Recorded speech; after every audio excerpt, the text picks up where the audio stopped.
오늘 우리가 함께 나눌 말씀 요한복음 7장 40절에서 53절의 말씀입니다. 우리 한 목소리로 함께 읽겠습니다. 이 말씀을 들은 무리 중에서 어떤 사람은 이 사람이 참으로 그 선지자라 하며 어떤 사람은 그리스도라 하며 어떤 이들은 그리스도가 어찌 갈릴리에서 나오겠느냐 성경에 이르기를 그리스도는 다윗의 씨로 또 다윗이 살던 마을 베들레헴에서 나오리라 하지 아니하였느냐 하며 예수로 말미암아 무리 중에서 쟁론이 되니 그 중에는 그를 잡고자 하는 자들도 있으나 손을 대는 자가 없었더라. 아랫사람들이 대제사장들과 바리새인들에게로 오니 그들이 묻되 어찌하여 잡아오지 아니하였느냐? 아랫사람들이 대답하되 그 사람이 말하는 것처럼 말한 사람은 이때까지 없었나이다 하니 바리새인들이 대답하되 너희도 미혹되었느냐? 당국자들이나 바리새인 중에 그를 믿는 자가 있느냐? 율법을 알지 못하는 이 무리는 저주를 받은 자로다. 그 중에 한 사람 곧 전에 예수께 왔던 니고데모가 그들에게 말하되 우리 율법은 사람의 말을 듣고 그 행한 것을 알기 전에 심판하느냐? 그들이 대답하되 이르되 너도 갈릴리에서 왔느냐? 찾아보라 갈릴리에서는 선지자가 나지 못하느니라 하였더라. 다 각각 집으로 돌아가고 아멘. 예수님께서 초막절의 마지막 날 큰 소리로 누구든지 목마르거든 내게로 와서 마시라. 나를 믿는 자는 성경에 이른 것 같이 그 배에서 생수의 강이 흘러나오리라 라고 선포하셨습니다. 이것은 유대인들이 초막절을 지내며 염원해오는 모든 일들, 그러니까 하나님 나라의 임재와 메시아의 도래가 예수님을 통해서 이루어지는 일이다. 예수님께서 이루시는 일이다. 예수님 안에서만 성취되는 일이다라는 선언이다라고 했습니다. 하지만 예수님의 이런 선포는 예루살렘에 모인 사람들 사이에서는 많은 논쟁거리가 되었습니다. 어떤 사람은 예수님이 참으로 그 선지자, 그러니까 하나님께서 보내시겠다고 약속하신 그리스도, 모세와 같은 선지자다라고 주장하기도 하고, 어떤 사람은 그리스도는 갈릴리가 아니라 베들레헴 출신이어야 하지 않느냐, 또 다윗의 출신이어야 하지 않느냐, 그렇기 때문에 예수는 그리스도가 아니다라고 주장했습니다. 요한복음 7장 40절부터 봅니다. 이 말씀을 들은 무리 중에서 어떤 사람은 이 사람이 참으로 그 선지자라 하며 어떤 사람은 그리스도라 하며 어떤 이들은 그리스도가 어찌 갈릴리에서 나오겠느냐? 성경에 이르기를 그리스도는 다윗의 씨로 또 다윗이 살던 마을 베들레헴에서 나오리라 하지 아니하였느냐 하며 예수로 말미암아 무리 중에서 쟁론이 되니, 아이러니하게도 예수님이 그리스도가 아니라는 주장의 근거로 사용된 모든 것들이 예수님이 그리스도다라는 것을 드러내는 증거입니다. 그러니까 지금 그리스도다, 그리스도가 아니다 라고 서로 다른 주장을 하고 있지만 각각의 이야기들이 모두 결국 같은 결론, 예수님이 그리스도시다라는 것으로 나아가고 있는 겁니다. 재미있는 것은 예수님을 잡으러 왔던 성전 경비대들이 아무도 예수님을 잡을 생각을 하지 못하고 있다는 겁니다. 물론 잡아야 되나 이렇게 망설이고는 있지만 손을 대지는 못하고 있습니다. 요한복음 7장 44절, 그 중에는 그를 잡고자 하는 자들도 있으나 손을 대는 자는 없었더라. 이렇게 되는 것은 예수님의 때가 이르지 않았기 때문이기도 하지만 이 성전 경비대들은 나름의 이유가 있었습니다. 그래서 빈손으로 돌아갈 수 있죠. 당국자들은 그렇게 빈손으로 돌아온 성전 경비대들을 책망합니다. 그러자 성전 경비대가 뭐라고 대답하느냐? 그 사람이 말하는 것처럼 말하는 사람은 이때까지 없었습니다 라고 대답합니다. 요한복음 7장 45절부터 봅니다. 아랫사람들이 대제사장들과 바리새인들에게로 오니 그들이 묻되 어찌하여 잡아오지 아니하였느냐? 아랫사람들이 대답하되 그 사람이 말하는 것처럼 말하는 사람은 이때까지 없었나이다 하니, 성전 경비대도 성전에서 일하는 사람이었기 때문에 기본적으로 레위인으로 구성되어 있어야 합니다. 그러니까 이 사람들도 다 레위인이고, 그렇다면 기본적으로 율법과 성경에 대한 소양이 기본적으로 갖춰져 있는 사람들이다라고 생각할 수 있는 거죠.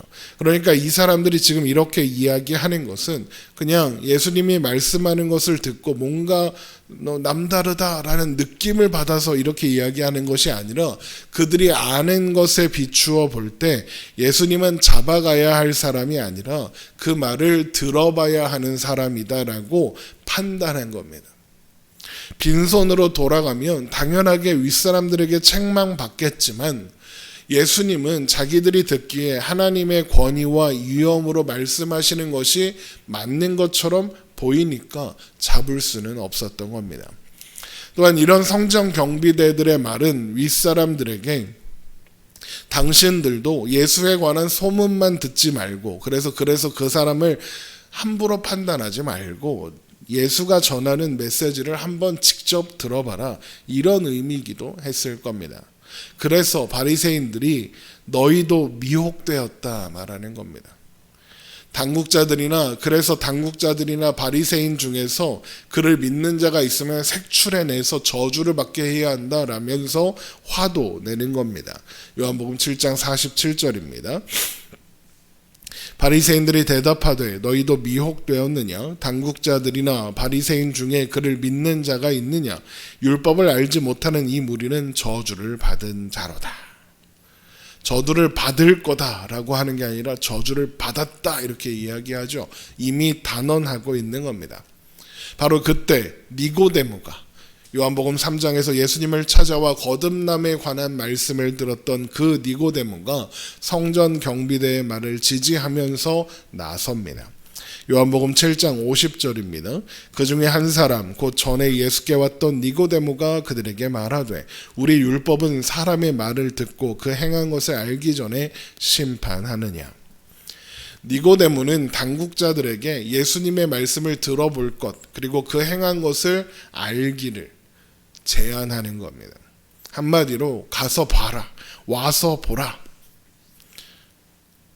사실 이런 니고데의 말은 정확했습니다. 직접 보지도 듣지도 않고 예수는 미혹하는 사람, 그래서 정죄해야 하는 사람, 저주 받은 사람이라고 결론 지은 것은 그들이 그토록 신봉하는 율법에도 맞지 않는 일이거든요.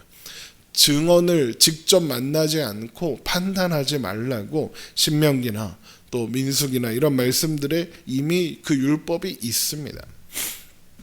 그러면 당국자들이 지금 자신들이 하는 행동과 태도가 율법에 틀리다, 율법에 맞지 않다는 걸 몰랐겠느냐? 그럴 리 없죠. 알고 있습니다. 하지만 그 주장을 포기할 생각은 없는 겁니다. 그래서 니고데모가 예수께 호의적인 게 너도 갈릴리 사람이라서 그런 거냐라고 하면서 비아냥거립니다. 요한복음 7장 52절입니다. 그들이 대답하여 이르되 너도 갈릴리에서 왔느냐? 찾아보라. 갈릴리에서는 선지자가 나지 못하느니라 하였더라. 여기에서 우리가 알아야 하는 것은 니고데모가 갈릴리 사람이 아니라는 겁니다. 니고데모는 예루살렘 출신이고 유대 출신이며 유대의 유망한 가문 출신입니다. 유대의 당국자들도 그걸 모를 리가 없습니다. 그럼에도 불구하고 이런 말을 하는 건 제가 예전에 한번 말씀드렸던 것처럼 메시지를 반박할 수 없을 때는 메신저를 공격하는, 그래서 니고데모의 입을 다물게 하려는 정치적인 수작입니다.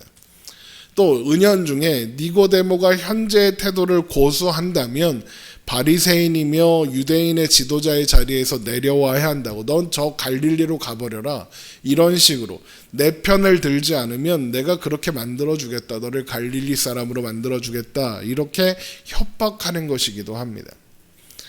그러나 이런 당국자들의 태도는 그들의 목적이 애초부터 율법을 수호하고 하나님의 이름을 거룩하게 하는 것에 있지 않다는 것을 명백하게 드러낼 뿐이었습니다.